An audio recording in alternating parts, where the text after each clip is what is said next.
Disney ruined my life. I'm in my early 30s now, but back when I was a younger kid growing up in India, my choice of entertainment was either state-sponsored news networks, which sucked, or pretty much go outside and play with sticks. Like, look at this shit. Look at this shit. This was one of the news stations or one of the channels. Tell me this does not look like they're trying to hypnotize you.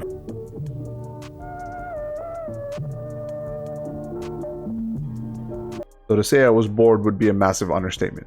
I was thankful enough to have parents that lived in a different country who would often buy me things that came out of America or the Western world to then kind of give to me as entertainment. This provided me with a chance to view outside of the little microcosm that I was living in at that point. This provided me with a diversity of content for me to consume, both local and international.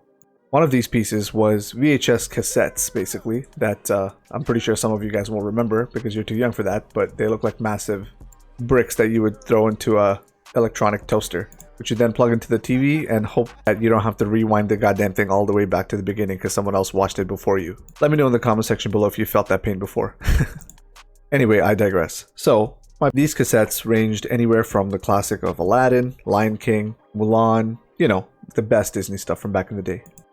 Watching these things when I was a kid was pretty eye-opening because it gave you perspectives. It still left an open-ended message at the end of the whole narrative, which you could perceive up to however you'd like. You can make up your mind whether you like the bad guy or don't like the bad guy or understand or don't understand.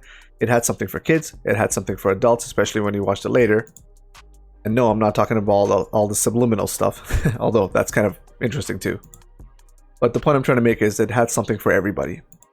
The reason why they were classics is not because they were made so long ago. It was a classic because no matter how many times you watch it, you could come out of it with a different perspective or thinking something different each time. They did not have to feed a narrative or force you to think a specific way. When I finally immigrated over here, I liked the other catalog of Disney stuff too, and they all had similar content. This I'm talking about from late 80s all the way to maybe mid 2000s. But something shifted at that time. I'd say somewhere in the mid 2000s, probably somewhere between the time they acquired the Jim Henson Company and Pixar. You could almost feel this change growing up as the generation that consumed this content in the 80s and 90s started to grow a little bit older. I feel like Disney sort of figured they have to either reach out to the new generation or follow along with what this generation continues to watch and like. But I don't think this change was due to the pursuit of creativity, or at least that was not the primary vision. My opinion is that this pursuit was mainly due to profits. Check out the screenshot here. Just from the time of 1984 to 2021, revenues of the Disney Corporation basically grew by a multiple of almost 35 to 40x. It's almost as if you invested your money or your parents invested your money back in the day in Disney, you'd be way, way, way richer than you were. My honest opinion is that this was the main driving factor of how things have changed at Disney. Instead of taking folklores and fairy tales and things that children found interesting, even though some of them were taken from very, very dramatic and graphic stories, Disney was able to create original content that would stimulate the minds of youth. You would want to be these characters on Halloween, or you would want to be these characters when you do roleplay, both when you were a kid and in the bedroom when you were an adult. Shout out to all you Disney roleplay monsters. But when Pixar rolled along, I feel like Disney realized that their creative outlet was being shared in a larger scale, and they didn't really like that too much. They might have been running out of stories to tell. So what do you do when you can't come up with your own original stories, or when you went too hard too fast? Look, fellas, you'll get your full royalties, all right? Got my word on that.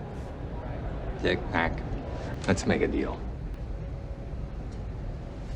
If you can't beat them, join them. Or in other words, in Disney's case, make them join you.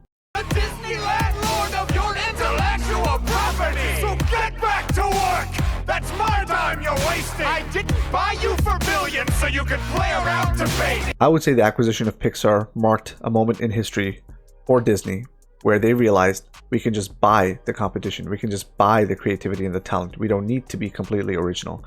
After that, they came out with drier and more empty and flat content ever since. Then another big purchase came when George Lucas always said he would never sell. He finally sold to the baddest, biggest company of all time in this space, which was Disney, which he himself described as pretty much the white slavers.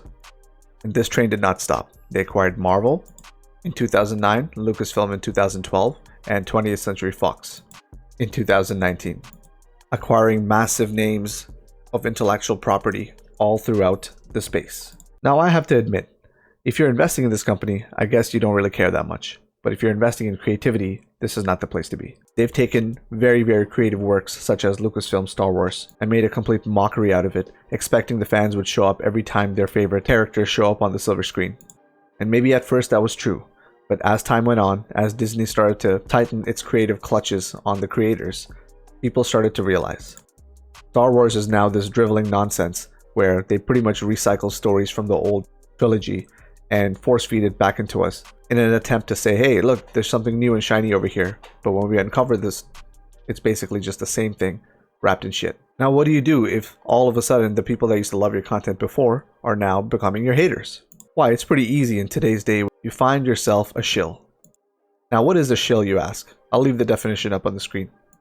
And before we get on this topic, back in the day, if you had to provide any criticism, all you had to do was not buy the product.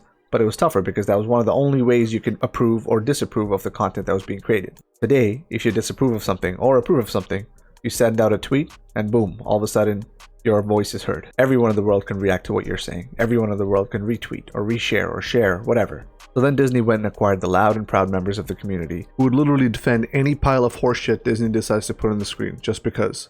Now, this is no gripe to the gay community or LGBTQ. When I mean proud, I mean people who are generally just proud of their work. But the bad side of this is that these people can't take even a shred of criticism, to an extent where any criticism is being labeled as if we're all just some fat basement-dwelling virgin nerds that live in their mother's basement who are just unsatiable by any content that can be provided. Or I don't know, maybe that's just me. On top of that, the late 2010s have been politically divisive throughout communities.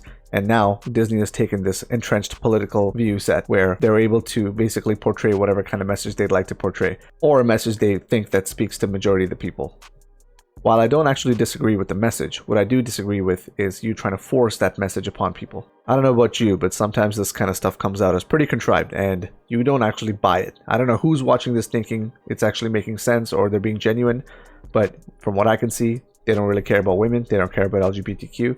The content is totally stale. This is happening to an extent where it's completely dividing the community, whether people actually care more about the message or care more about the content. Disney has now become this massive monopoly of a company that pretty much owns intellectual property across the board for the most part. Now, the thing is, when it comes to kids entertainment, there are lots of competitors in the more boutique streams. I'm looking at you, Cocomelon, but that itself is pretty addicting, and I'm going to cover this in another video. An example of how they butchered IP is basically Star Wars. That's probably the most famous one out of everything. They took a beloved series with its massive universe full of canon, full of different characters that have different motives and different stories, but stuffed to like a goddamn Thanksgiving turkey, but in Halloween with all sorts of scary shit. To a point where the entire community of Star Wars fans, which for the most part used to be pretty united, is completely divided. Now, I don't know where I sit. All I know is I haven't consumed any new Star Wars content after The Mandalorian, and pretty much after the Rise of Skywalker. Some of the new Star Wars content is making the prequels look like a gem. The older Star Wars was never perfect, but it had moments that spoke through generations and carried positive messages throughout the years. Some of the most rooted fans in this definitely realized the recycling of old stories and repackaging as for newer audiences, whatever the hell that means. Another classic case of ruining IP is Marvel. Now, I know, Marvel is doing really well. They did give Kevin Feige his own creative right, and he did a good job with that. But if you've noticed, all the TV shows that have been coming out, with the exception of some of the older ones like Daredevil, have been absolutely dog shit. I'm looking at you, She-Hulk. While I'm fairly okay with messaging, I don't like it being forced upon us. This kind of makes me not want to show my kids any Disney stuff anymore. And while I don't really know what's going to happen with Disney, I do know that I had some positive experiences when I was a child, and I will continue showing my kids some of the older, more original content, because those things have valuable lessons I think they can use in their life moving forward.